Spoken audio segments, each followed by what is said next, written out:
Hey guys, it's your cat coach Becky. I am so excited for today's webinar. This is actually going to be a really cool recorded webinar that you guys can access whenever you need to. And I'm joined today by the amazing Dr. Kash, Basepaws Chief Veterinary Medical Officer. Dr. Kash, hi. Hi, Becky. How are you? Oh, hanging in there. How about yourself? Doing the same. I'm excited about today's webinar because you and I are taking a few minutes for us to go through Feline Genetics 101. Feline genetics are Amazing. really different than people and dogs, right? Oh, yeah, and there's a lot for us to chat about and make sure everyone's on the same page. So just real quick, will you just kind of introduce yourself to the Basepaws family since you are one of the newer members? I'd love for them to get to know a little more about you. Of course. So I went to vet school in Canada, and after vet school, I got into the startup world. So I'm really passionate about using data and technology and innovating in the vet space. So that's how I kind of came to Basepaws and learned about all the cool things that you guys are doing. So since then, I've just been, super excited and, learning more about genetics. So that's kind of how I came to be here. So exciting. I love that. And you have just like the perfect mashup. Startups and, innovation and education are our jam. So it's a really I cool love it. thing. Yeah, I'm glad you're here. So, the goal of this webinar, I think, is to just help people understand a little bit better the intricacies when it comes to feline genetics, evolution of feline genetics, and kind of how that all plays into Basepaws and what we do, right? Absolutely. It's super important. And what every cat parent is doing by joining Basepaws and learning more about their pets is only going to make it easier for us to learn more about cats and their health. That's right. It's one of the first things people can know is that when you do a test with Basepaws, you become part of our comprehensive bank, right? And so we're constantly Absolutely. comparing all of those samples to every single one we get. And we're constantly learning. So it's That's very right. exciting. So along those lines, let's just jump on in here with the evolution history of cats because it's very different. Domestication by cats was, kind of their choice. And, we talk about breeds in cats and the evolution being fairly recent, but we also know that cats have been around since Egyptian times. So clear this up for us a little. I know, and cats are so fascinating in so many ways. And this is actually, I don't think a lot of people actually know how this came to be. So, like tens of thousands of years ago, we were still developing as humans, as farmers, and cats just happened to be around and happened to be, seeing what these humans were up to. And what actually happened was they actually started coming closer and closer and catching those mice and humans were kind of like, okay, this is helpful for us, so we would trade food with them. So they just kind of co-evolved with humans, and it just was a good relationship for both of them. So cats then, they bred with each other. They were from all different groups. So the domestication, it's not the same as, in dogs where we had these wild animals that we bred for different purposes. Cats just evolved themselves. So that's actually something that's very important when we look at their genetics, because a lot of the cats, even the purebreds, still have a lot of those mixes in them. Yeah, and I think that's a part of confusion, a point of confusion for a lot of people who initially come into doing their breed comparison tests and Hmm. getting the reports back in saying, I have a purebred cat. And so what we know is that they just have not been breeding for pedigrees that long. But what about these Egyptian cats that have been around for thousands of years? It's it comes down to sort of the same idea. So all cats that we have are actually um, from the African wildcat. So that was sort of the original, small cat that was not like your big cat in the wild. So from there, even the pure breeds that we have, they were selected artificially. So what that means is that humans, because we like special features, whether it's their pointy ears or short face, we bred for those features from based on what they look like. So their genetics is still quite mixed from just from the history of where they came from. Yeah. And that's pretty fascinating. And one thing I've actually learned recently is there are a few lineages that are really well defined. And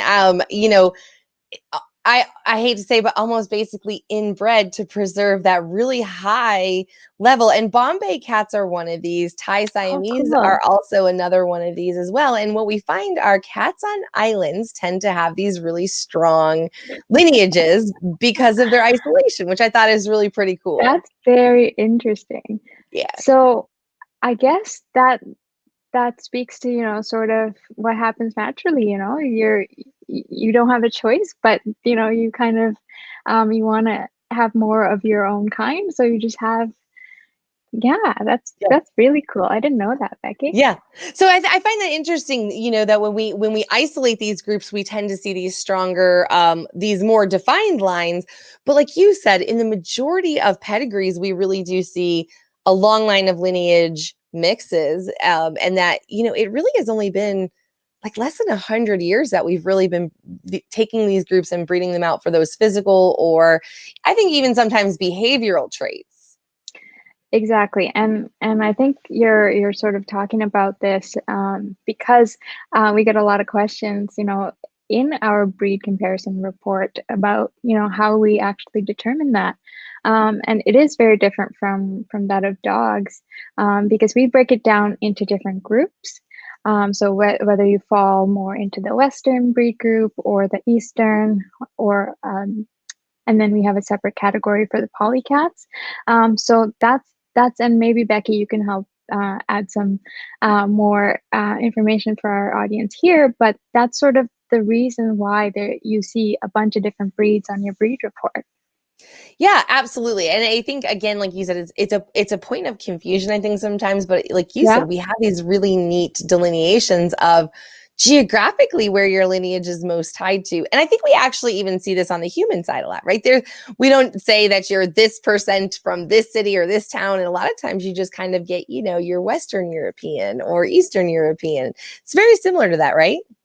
Yeah, and I'm actually curious for my own self, I'd really wonder what kind of results I would get, because as far as I know, the human tests, most of the those tests don't actually have a lot of the South Asian data. So I think the closest match for me would be, like an Indian descent. But my family, as far as I know, is from Sri Lanka. But I think as until they have more of that type of data, it just would be a closest match to something that's not really a close match from at least what Yeah. I know. So you bring up a really good point in terms of known matches. So we have a certain set of data to work with, and Right. it takes a certain amount of data and baseline to get Yeah. accurate reports. And so we do have like on our reports, we show varying degrees of certainty. Can you speak a little bit about just to that point, and why are there some breeds we can't delineate well, such as Siamese, versus ones that we are able to differentiate pretty strongly? Mhm. That's a super good question. And those of you that have been with us for a long time since the beginning probably have had their reports changed a few times. And we're going to see this happening as we continue to add more cats from all over the world. And that's exactly it, Becky. It's a numbers game. So you have to have enough cats that have the same presentation, whether it's physically or genetically, that will tell us which group they're most likely. So that way, if your cat had, and we only report what we're super confident about. So if your cat has a level of the polycat, which is we're not yet able to parse out, as we add more cats from different places, we're going to be able to know more about your cat. So they may be a totally different group that we haven't yet had in our database. And we get to find that in a couple years later. So that's what's really good about that's really great about being a Basepaws family member, because you're gonna get all those updates, and we're all learning together. Right. So you may get an update and you have a dilution, or you might get an update that has a Mm-hmm. concentration of various breeds. And it's based on the samples that we get. And I think one point to clear up is because there are pedigree cats. There are cats that are considered quote unquote pure breeds. And, I'd love to speak a little bit more about who decides on that, because it certainly isn't us. Right. And so we work with a lot of organizations that help to create the definitions of what a purebred is, both genetically, right, and physically. Yes, and that's very important. And we are constantly increasing the number of purebred cats in our database as well, because that's what we're really drawing those conclusions from, is what we know to be a purebred animal, and how closely similar your cat is to those purebreeds. So those organizations are well established in how they look for what makes a purebred cat and what makes the cut, and it's very, very, very strict. Yeah. So there's the physical, what they look like, their parents, their entire pedigree, and also they do their own genetic testing, like you mentioned. So having that sort of similarity to a pedigree breed, um, it tells you that we're very certain that you have this amount, this percentage similarity. But that's not to say that that can't change the percentage. But you'll always have a connection with those breeds. So I guess it takes me. I have three major questions from here, and you've kind of mentioned it a couple times. So it seems like a good place to jump in with what's a polycat. Yes, so that's what we lovingly call those mixed breeds, domestic long hair, domestic short hair cats that don't yet fully match to any of the groups that are in our database. So I mentioned before the groups that we do look for: the Western, the Eastern, the Persian, and the exotics. Those we have, well-defined groups in our database. But as we know, we haven't tested every single cat in the entire world yet. It's going to happen, but we're not there yet. So until we do, every cat is going to have some amount of that polycat that we've just not yet been able to identify. But the idea is that as you receive your updated report, that percentage is going to go down, because we're learning more and more about your cat. Yeah, that makes perfect sense. And so I think then in that line of dialogue, let's talk about the differences between dog reports and cat reports, because and this is very interesting. I'd love to talk to you about this, because I have twins who are from the same litter. As far as I know, they were Okay. abandoned together, and their genetics were completely different. And the dog report tells mom and dad. But our breed reports don't show that lineage. Can you speak a little bit to why that's so different for us, and, why that's so different with genetics in dogs? Yeah. So dogs, it's there's a clear history of evolution of how they came to be. So they started off in the wild as wolves, and then we slowly domesticated them for the different purposes. And then each breed has a clear lineage of a mom and a dad that came together. And then there's, the F1, F2, all these different variations. So it's very clear, and this was done by humans. We kept good records. So, like we talked about earlier with cats, they did this themselves. They forgot to keep the records. So we have to now work backwards to figure out, okay, who's mom, who's dad, and sometimes there can be a litter with more than one dad, and that's common just because of cats. They're survivors. These things happen, right? So for cats, it's a lot. Given the technology that we have, it's actually a lot more informative to look at it the way that Basepaws is looking at cats, um, by going right back to how similar your cat is to these known pedigree breeds and to other cats in the database. Because we may never find out who the mom and the dad is, because most cats either come from a shelter, from the street.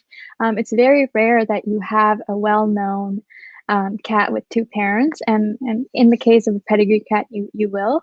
Um, but for most of our cats that we talk about in that Basepaws customers, we don't really know where they came from. We can learn a lot more though by just looking at how similar they are to all the cats that we've tested so far. So it's a better way of looking at it and also learning about the health and the things that can actually impact your cat's future. Yeah, and I think that is so meaningful, and we'll jump into that in a little bit. So I have Hmm. two dogs that looked like they seem to be from the same litter, and their genetics are very different. So when these Wow. genetic reports came back, they weren't identical. And I think sometimes when we have litter mates, we expect there to be exactly the same DNA until we kind of think about how DNA works and how it just decides what's going to stick and what's not going to stick. So Yeah. how can we help our clients kind of better understand that even litter mates would have completely different genetics with the same mom and dad? It's nature is very interesting. So Becky, do you know anything about these parents? Nothing. Okay. Um, who knows, you know? Like it could be that they actually did have different maybe a different dad, or maybe it's just you know, the environment can have an effect. But sometimes, you know, they can look very, very similar, but they just you know, they just weren't from the same. Yeah. Yeah. Yeah, it's that's very interesting. Because like in the case of humans, even twins, you'll have different combinations, so they can look the same. They could have come from the same egg, but like the environment factor will make them very different people. Yeah. So you know, without knowing any of the actual what happened in real life, it's really hard to know for sure. But it's super interesting. And that's right. That's what makes science so interesting is that where genetics mushed together can be completely different among family members, among litter mates, and that applies to cats. And like you mentioned, being induced ovulators, cats can sometimes have more than one dad.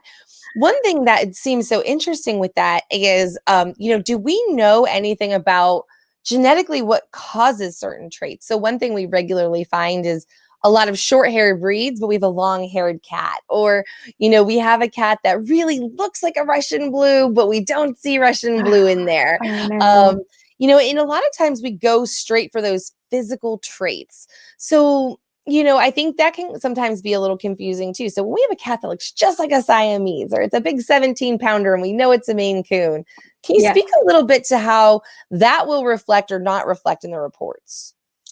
You know, that's always so shocking because it's what we see, and you know, even as vets, we will look at a cat and say, "Oh, that's a Maine Coon. Oh, that's a Siamese," and we're so used to doing that. But when you actually peel back the layers and look into their genetic makeup, they're not what they look like, and that's just that's just what it is. Um, it's super interesting because those features that we identify those cats with, um, the pointy ears or the short face, those were selected by humans again based on how they looked. But what you started with was this mixed pot of genes from all that breeding that happened naturally. So we can really hard do selection to select for those traits, but you still have that mix that's going to come just because that's what helped them survive. So those genes are going to continuously be passed on because cats as a whole are much healthier because of this, right? Yeah. Because compared to purebred dogs, which we see a lot of problems in.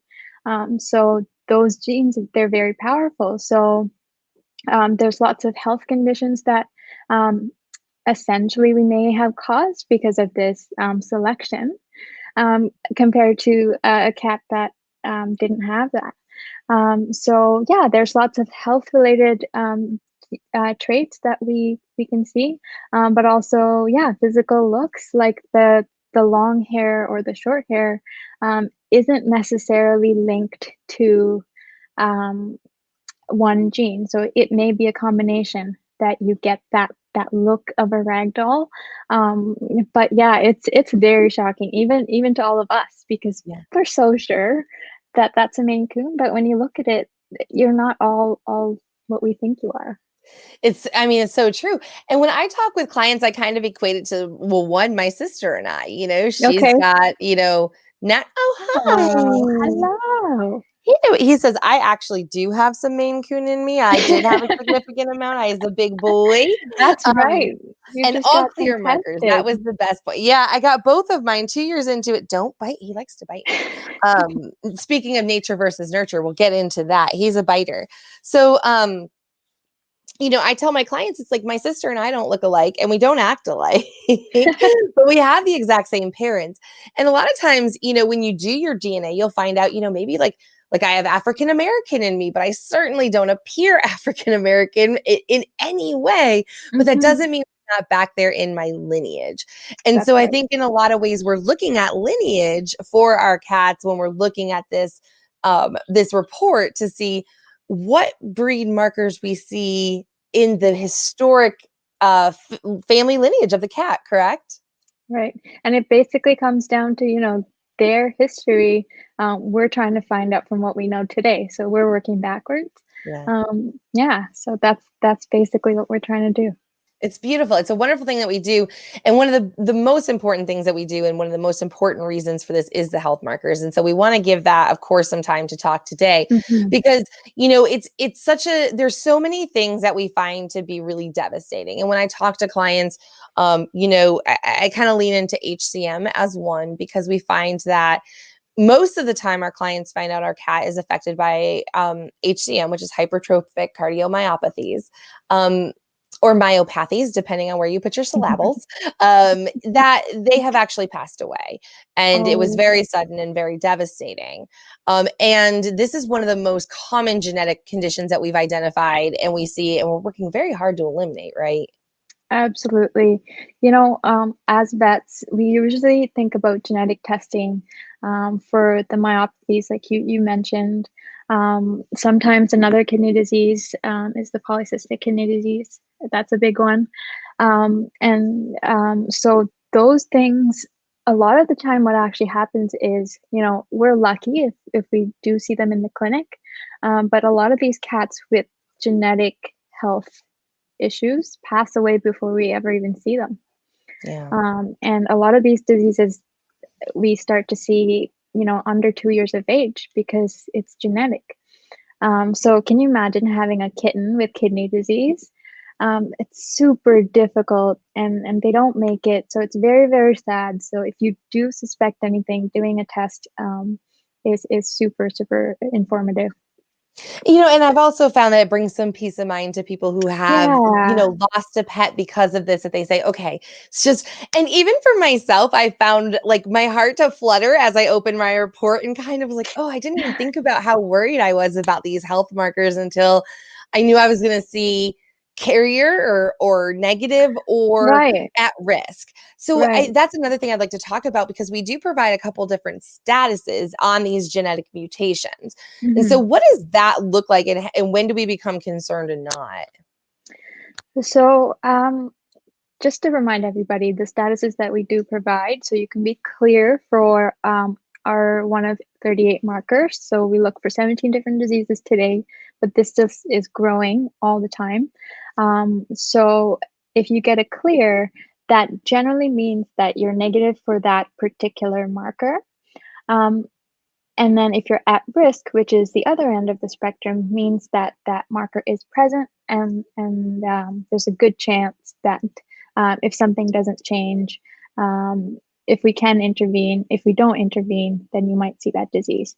And then the carrier is depending on what that trait is like, is that you may be passing that trait down to the next generation if they're bred. So that's a recommendation where we wouldn't breed them.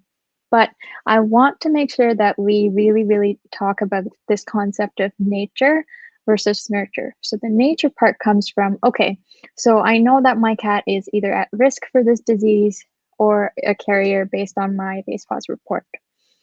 Does that mean it's the end of the world? What's going to happen now?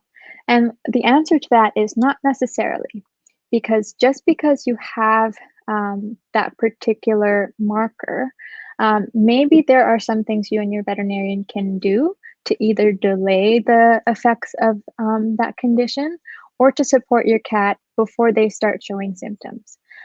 So it doesn't necessarily mean that we don't have any hope just because we came up positive. It's an extra tool, extra piece of information that we have now, an early marker that we have to help our pets.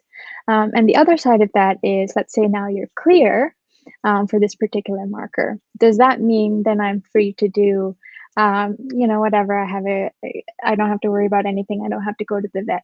And the answer to that is again, no, Right. because depending on what your lifestyle, what your diet, any other medication, all of those things, they play a role in how genetics impacts your health as well as your pet's health. So again, it's a good idea, good piece of information to know that you're clear. But certain things like kidney disease in cats, we don't, we're not able to test for all the different ways that cats can get kidney disease. So just because you're clear for, let's say, for example, polycystic kidney disease, doesn't necessarily mean that your cat might not get kidney disease. So it's super important that if you're negative, that you work hard to keep your pets healthy and you do everything that you can along with your veterinarian. Yeah, I love it. That's you beautifully said. When I talk to clients, I compare it to the BRCA1 gene, right? Where we know Yes. if we see BRCA1, we have a very high risk of breast cancer, but just because it is not there does not mean that we are not at risk, and we would certainly Yeah. not go to the doctor and get mammograms and do preventative medicine. So I kind of compare it to that because I think it's something that a lot of our clients do understand. And I think what's really interesting to talk about in kind of, I guess, our last few minutes here is Mhm. how we're advancing, because we have got a lot more markers on the horizon. We have a lot more research on the horizon, and like we're gonna change the world for better. And I have to say, I tell my genetically, educated clients that really kind of understand this. I think there's going to come a time in life where all species are treated based on their genes. Like we're going to be Mhm. born, they're going to pull our DNA, and all of our vaccines and all of our nutrition recommendations and exercise recommendations are going to come from this genetic makeup that we are as we learn. So, what's Basepaws doing to kind of keep up with this technology, and not just keep up, but really innovate and be on the forefront of it? Yeah, I think, we're paving the way here, and we couldn't do it without all of our amazing Basepaws family, because you guys are really driving this science forward. We're doing a lot. So most recently, we had our diabetes month. So we're really, really looking for a connection with genetics as well as treatment, because we know that there is some connection, but we want to make sure that we know exactly what this is and we know how to treat it. So that's one big area that we're interested in, as well as kidney disease. So if you have any cats, hello, um, that have been diagnosed, you can go into your account, or you can go onto our website and sign up for that survey as well, because we always want to learn more and help all of the cats that are currently suffering with kidney disease. There's a lot that we're doing. We recently came up with the COVID test for cats. How cool is that? So there's a lot of diseases. I'm sure that if you go on our website, you will see the big list.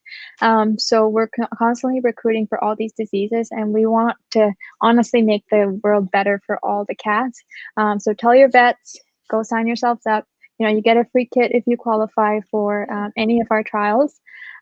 So we really, really appreciate everything that you guys are doing to make the world better for cats. Yeah, we've talked to some really amazing. Do you feel good about this? You didn't have Hello. any carrier. He was no carrier genes. He was all healthy. You have nothing to contribute, son. He's like, but I could be here and be cute.